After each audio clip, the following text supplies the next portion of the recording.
CNN Tiempo Prime.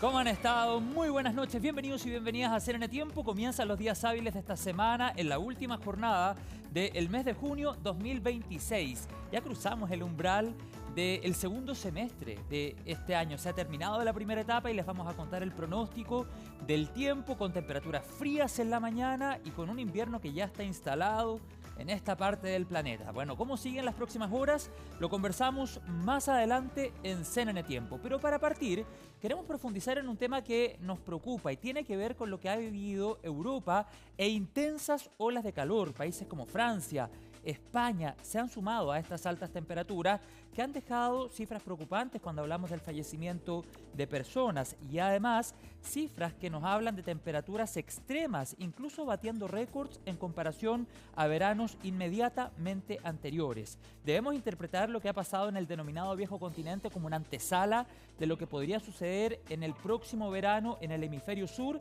Es parte de lo que vamos a conversar a esta hora de la noche con un amigo de la casa, el climatólogo Diego Campos, quien está precisamente en España. Diego, ¿qué tal? Bienvenido y muy buenas noches. Hola José, gracias por la invitación. Gracias a ti por tu tiempo, Diego. Bueno, ¿cómo inician esta semana? ¿Cuál es la proyección más próxima en comparación a lo que se ha vivido en jornadas anteriores? Al menos acá en esta parte de España estamos terminando lo que fue la ola de calor de junio y vamos a tener unos días relativamente normales de calor, con temperaturas bordeando los 30 grados, 31 grados, pero ya hacia comienzos de la próxima semana se ve lamentablemente otro pulso Ujú. muy cálido que podría volver a transformarse en una ola de calor, al menos en esta parte de nuevo de España. Claro, Diego, hagamos un barrido rápido de los territorios que han sido más afectados por los eventos de temperaturas extremas. Yo hablaba de Francia, de España y de otros territorios, pero si pudieses particularizar con ciudades para que nos vamos haciendo una idea de las zonas que se han visto más golpeadas por estas altísimas temperaturas. Y te pido también sobre la misma que hagamos un resumen del día, también para que nos hagamos una idea con cuánta temperatura han iniciado las mañanas, cuáles son los pics que alcanzan durante la tarde, cuánto tiempo duran en las tardes esas temperaturas y las noches que también han sido muy sofocantes. Sí, esto es bastante variado dependiendo de dónde uno esté. Pero si hablamos de la ola de calor en general, todo partió en el oeste de Europa. Partió en países de la península ibérica, partió en España y luego esto se fue desplazando hacia el este muy lentamente Ujú. y empezó a afectar a Francia y luego empezó a afectar a Bélgica, empezó a afectar a Alemania y se fue hacia el este, hacia los Balcanes. Y ahora mismo esa es la zona que está más afectada con ese pulso que comenzó hace más de una semana. Entonces, en el momento más intenso, cuando estaba en el oeste, en España se superaron los 40 grados en muchas ciudades por distintos días. Luego en París se superaron los 40, 42 grados por varios días en muchas localidades de Francia. Y tuvo valores muy altos también en países como Hungría, como Austria, en que también se setearon récords. Es súper difícil seguirle la pista a todos los récords que se van Sí, rompiendo día a claro, día, claro. pero fue así, fue de oeste a este, muy lento y superando récords sobre los 35 grados en Londres, récord en Reino Unido, que esas temperaturas no se veían Eso te iba a decir, hace un claro. par de décadas. Claro, en zonas que generalmente no registran estas temperaturas extremas también se han batido récords durante este verano 2026 en Europa. Por ejemplo, esas máximas, tú hablaste de 42, 44 grados durante jornadas atrás o la semana pasada en algunos territorios de Europa. ¿Cuánto tiempo durante el día llegan a durar? Y si tenemos 42 o 43 en la tarde, ¿cuánto se marca a las 10 u 11 de la noche para que nos hagamos una idea también? Sí, eso es algo muy importante porque no es que haya un pic alejado, cortito, en la tarde del máximo de temperatura, sino que es un periodo súper largo en el que la temperatura está por encima del confort térmico, por encima de los 30, 30 y algo, con además valores de humedad relativa muy altos, lo que hacen que la sensación térmica sea aún mayor que la temperatura que se está registrando. Entonces, por ejemplo, en Barcelona, todos estos días, la mañana, a eso de las 8 9 10 de la mañana, la temperatura pasa de 25 grados a 29 en nada. Imagínate. y antes de las 12 del día ya estamos en 30 grados y no vuelve a caer de 30 grados hasta las 11 de la noche o algo así. 12 de la noche, todavía pueden haber 28 grados a las 12 de la noche. Y en la noche la temperatura se queda ahí en 25, O sea, 26 tiene y 25, aproximadamente 12 horas con más de 30 grados. sí, al menos en esta parte y en muchos otros lugares de Europa está pasando eso, que el pic de temperatura no es un pic corto de temperatura máxima, sino que es un periodo muy largo con temperaturas muy altas. Y Mm, las noches, la temperatura no cae de los 25 grados y de nuevo, 25 grados con 65, con 70% de humedad relativa, se sienten claro. mucho más que 25 grados. Claro, la sensación térmica es aún más alta. Bueno, eso en Barcelona, pero en Madrid la situación es más compleja. Sí, sí, o sea, por eso te decía que va Mm, a depender bastante de dónde uno esté, obvio, pero es muy curioso que al menos en este evento, en esta ola de calor, no se ha escapado prácticamente nadie. O sea, ningún territorio, Dinamarca claro. marcó sobre 37 grados de máxima. O sea, eh, lugares en que uno pensaría que va a estar relativamente a salvo Claro. de esta locura de la temperatura, pero al menos en este evento no ha sido el caso. Diego, quiero preguntarte sobre el verano inmediatamente anterior, cómo lo que ha sucedido ahora ha batido récords, que podamos establecer una Ujú. comparación rápida, y también que nos expliques a nivel científico, a nivel climatológico, cuáles son los factores que se conjugan para generar este resultado finalmente. Sí, con respecto a los últimos veranos, lamentablemente esto es repetido. Mm, Sí, hay mucha variabilidad entre veranos. Por ejemplo, el verano pasado, junio, fue bastante tranquilo y el mayor calor en el verano pasado vino hacia el final del verano. De hecho, tuvimos un agosto muy cálido y luego un septiembre, o sea, ya como el verano tardío, bastante cálido. Pero junio y la primera mitad de julio habían sido muy normales el año pasado. El anterior había sido un verano relativamente tranquilo, pero 2022 había sido fuertísimo también. sí, Entonces, hay mucha variabilidad, pero en promedio, los veranos se están haciendo cada vez más cálidos, casi indistintamente de donde uno mire. Y sobre los factores, bueno, hay factores atmosféricos. En este caso, estos domos de calor, que son bloqueos atmosféricos en que el aire se desplaza muy poco en lo horizontal. Y por eso te decía que este desplazamiento de oeste a este fue muy lento, del orden de, se demoró esto una semana, quizá un poco más en moverse el aire. Eso es porque el bloqueo impide que el aire en la horizontal se desplace rápido. En la vertical, ese aire está queriendo descender, además, ese descenso produce una compresión y un aumento de la temperatura. Este es aire que se origina en el Sahara, que entra a Europa, o sea, aire que viene desde el claro. sur entrando a Europa y se mantiene ahí por muchos días. Pero luego está la componente oceánica también. Ahora mismo el Mediterráneo está con unos récords de temperatura. Hay anomalías por encima de los 8 grados de temperatura del agua del mar. En términos absolutos, hay sectores en que se ha superado los 30 grados de temperatura del mar en el Mediterráneo. Imagínate. Y el Atlántico Norte no lo está haciendo mucho mejor. O sea, recordemos que hay zonas de Europa en que tienen costa por el Mediterráneo y otras que tienen costa por el Atlántico Norte. Y esas zonas del Atlántico Norte también están con anomalías brutales de temperatura. O sea, Europa ahora mismo está rodeada de aguas mucho más cálidas de lo normal. Entonces, Mira. son esas dos componentes, al menos en la escala corta, ¿no? En la escala del tiempo, los principales factores Bien. que tienen esta ola de calor Ahí sobre esto. queda explicado. Tú decías al inicio de la entrevista, Diego, con una proyección para la próxima semana que también otra vez nos está mostrando un escenario complejo. Si bien estos días con un poquito más de intermitencia o una especie de tregua respecto a las temperaturas, la proyección está indicando que la próxima semana debiese ser compleja otra vez. Sí, y de nuevo se está configurando ese patrón en que entra aire desde el sur y empieza a afectar la península primero y luego se empieza a desplazar hacia el este. Al menos es lo que se ve en este pronóstico extendido del tiempo hacia mitad de la ¿Sí? próxima semana. Eh, los pronósticos de escala subestacional y estacional tampoco son muy alentadores y todos hablan de de tener un julio con temperaturas por encima de lo normal, de tener un agosto con temperaturas por encima de lo normal, lo cual, si bien en esos casos no significa que van a ser olas de calor constante, pero no hablan de temperaturas Sí, claro, normales, sino que hablan de temperaturas por encima del claro. promedio. Y el verano está comenzando recién, hace pocas semanas, en ese lado del planeta. Quiero preguntarte ahora, Diego, además de climatólogo, estamos conversando a esta hora de la noche con el climatólogo Diego Campos en CNN Tiempo, pero también te lo quiero preguntar ahora como un ciudadano que habita, tú estás en Barcelona, España.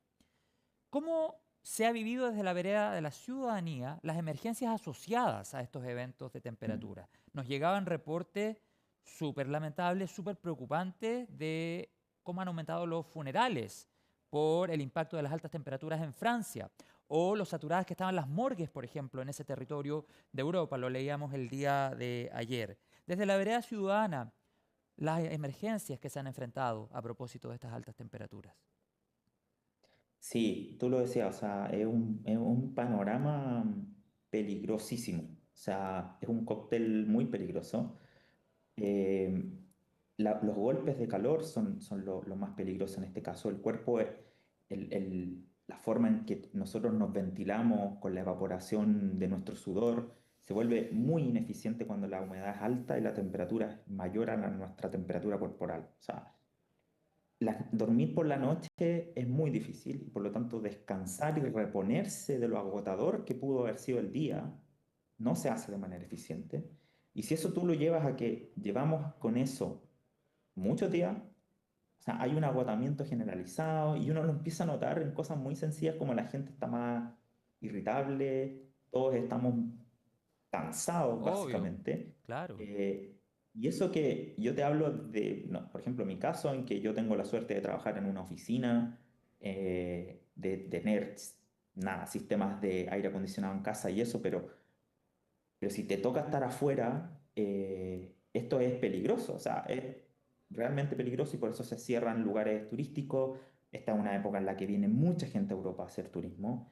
Entonces, hay mucha concentración de personas en las ciudades, se han cancelado muchos eventos, los eventos empiezan a empezar mucho más tarde también por lo mismo. O sea, hay toda una transformación un poco de cómo funcionan las ciudades en torno a un poco Mm, la emergencia climática, porque de otra forma, o sea, se estarían lamentando aún muchas más muertes de las sí, que ya claro. hemos visto. Claro, un número que lamentablemente ha ido en aumento, así lo reportan diferentes medios internacionales. Tú hablabas de las ciudades, ¿cómo han respondido los territorios y las autoridades particularmente a estos eventos? Un poco como se puede, porque de nuevo, se hace un poco todo lo que se puede, se limita el trabajo afuera, se habilitan muchos refugios climáticos, eso es algo que las grandes ciudades, al menos en Europa, se vienen preparando hace mucho tiempo para aquello, y por lo tanto se intenta limitar todo lo que se pueda el impacto. Pero claro, llega un punto en que no se puede hacer mucho más, Sí, digamos, claro. cuando ya la emergencia es tan intensa y tan duradera y uno mira el pronóstico y solo va a peor, eh, claro, no sé. Es muy complejo tomar medidas aún más drásticas, pero sí se intenta, o sea, se toman muchas medidas para Mm. evitar que la gente esté afuera, para evitar aglomeraciones grandes. eh, sí. Claro, o sea, más que eventos aislados y considerando la experiencia de veranos inmediatamente anterior, esto ya podríamos decir se ha vuelto un estándar en Europa a propósito de récords que se van rompiendo de año en año. Sí, sí. Y claro, ahí es como casi uno sabe que los veranos van a ser así. Lo Mm, único impredecible es cuándo en el verano. Como te decía, el verano anterior fue un poco peor en agosto y parte de sí, septiembre, pero no fue malo en junio. Ahora nos tocó que fue muy malo en junio y ya está terminando y julio, bueno, veremos. No va a partir muy bien tampoco parece. Y luego quizás agosto no va a estar tan mal. Digo, es la parte impredecible, pero, sí, claro. pero la parte predecible es que en algún momento del verano va a ser muy duro. Ayer me tocó buscar información sobre España, sobre Europa en general, a propósito de un potencial viaje, y salía que de las preguntas más buscadas por la ciudadanía, de acuerdo a estas herramientas que tiene Google, por ejemplo, y otros buscadores, era ¿cuál es la temperatura en Madrid en septiembre o en octubre? O sea, eso nos habla de que es un factor de preocupación que eventualmente condiciona también viajes de las personas pensando en que, claro, quieren ir a pasarlo bien y va a ser mucho más agradable tal vez una ciudad con 25 o 27 grados pensando en septiembre o octubre versus los 40 o 44 que pueden experimentar en esta época del año. Es decir, es un tema que ha permeado, es un tema que ha estado en la agenda informativa en todo el mundo a propósito de las consecuencias fatales que ha tenido y también es un tema que condiciona posibles visitas también al denominado viejo continente. Diego Campos, lo que se ha vivido en Europa puede ser interpretado como una antesala de lo que podría ser el verano en este lado del planeta y te hago la pregunta pensando con la llegada del fenómeno del Niño, que sabemos tiende a aumentar las temperaturas en los meses de verano en regiones como la latinoamericana o como la sudamericana más bien. Sí, por suerte la respuesta es no. Ok. Primero porque, bueno, son lugares muy lejanos eh, y los factores que hacen que el verano acá sea tan intenso, afortunadamente no los compartimos en el clima del sur de Sudamérica. No tenemos un desierto cercano desde el cual el aire venga y se estanque sobre nosotros, por ejemplo. A Ujú. pesar de que tenemos el desierto de Atacama muy cerca, Sí, no es que el aire venga del desierto de Atacama hacia el sur de Chile, por ejemplo. Eso no ocurre. Y el aire típicamente a nosotros nos viene desde el Pacífico. Lo único que sí compartimos es que igual existen estos bloqueos atmosféricos y es cuando tenemos, de hecho, olas de calor estivales. Lo otro que es más benévolo, al menos pensando para Chile, es la temperatura del Pacífico. La temperatura del Pacífico es mucho más fría en promedio, o sea, en condiciones normales, mucho más fría que el Mediterráneo. Y cuando la temperatura del Pacífico sube, como por ejemplo por el Niño, ujú, no sube tanto hacia la zona centro-sur de Chile. Quizás la zona del norte de Chile sí experimenta ese aumento de la temperatura y empezamos a ver especies de tiburones y cosas así como ujú. anormales en Claro, el norte, ¿no? sí. Pero luego hacia la zona centro y el sur, si bien uno en un gráfico de anomalías de temperatura puede notar que el Niño está ahí, que calentó, alcanzó a llegar a algo de anomalía, pero son bastante menores. Entiendo. No vamos a estar muy lejos de ver valores como los que estamos viendo ahora en el Mediterráneo. Sí, que Entonces, siguen esos dos creciendo. factores que no estén, el aire viniendo de un desierto muy seco y el mar muy cálido, hacen que las condiciones sean bastante distintas. Ya, perfecto. O sea, se entiende el punto. Lo último, Diego, tengo poquitos segundos antes de ir a la pausa. Junio, que está terminando, fue un mes más bien seco en el centro de nuestro país cuando hablamos de precipitaciones. Recordemos que la NOAA ya oficializó la llegada del fenómeno del Niño. ¿Debiésemos esperar un julio lluvioso en este lado del planeta? Cerremos con eso como una idea titular y lo podemos profundizar en otra entrevista. Sí, al menos el niño está establecido y lo que tiene que pasar ahora es que el niño impacte a la atmósfera extratropical, que salga de su influencia tropical, que ya está, y que empiece a afectar lo que pasa en la presión frente a la costa de Chile central y incluso lo que pasa en la presión, las presiones atmosféricas hacia el sur del continente. Eso aparentemente no ha ocurrido todavía, Ya. además el niño no es el único factor. Entiendo que mañana la Dirección Meteorológica de Chile saca el pronóstico oficial para los próximos 3 meses. Vamos a ver, hay ya otros modelos mostrando que en los próximos meses debería la atmósfera responder al niño y mostrar ese patrón típico que favorece la lluvia, Perfecto. pero eso es lo más importante. Tiene que ocurrir eso primero para para que empecemos a notarlo. Y luego, Bien. de nuevo, esto es algo que sabíamos, o sea, no estábamos esperando que se estableciera el niño y ese mismo día se pusiese a Sí, llover claro. muy fuerte en Pero es Chile. clave el informe de la No, DMC. Lo esperamos para mañana entonces. es clave. Ya, pues ahí lo vamos Sí, a extraer, lo vamos a revisar y lo conversamos en una próxima entrevista. Gracias Diego Campos, climatólogo, por esta conversación y a cuidarse de las altas temperaturas en Europa. Que tengas una buena noche. igual que estén bien. Gracias, tú también. Nos vamos a esta hora rápidamente a la pausa, al regreso el pronóstico en CNN Chile. Ya estamos de vuelta.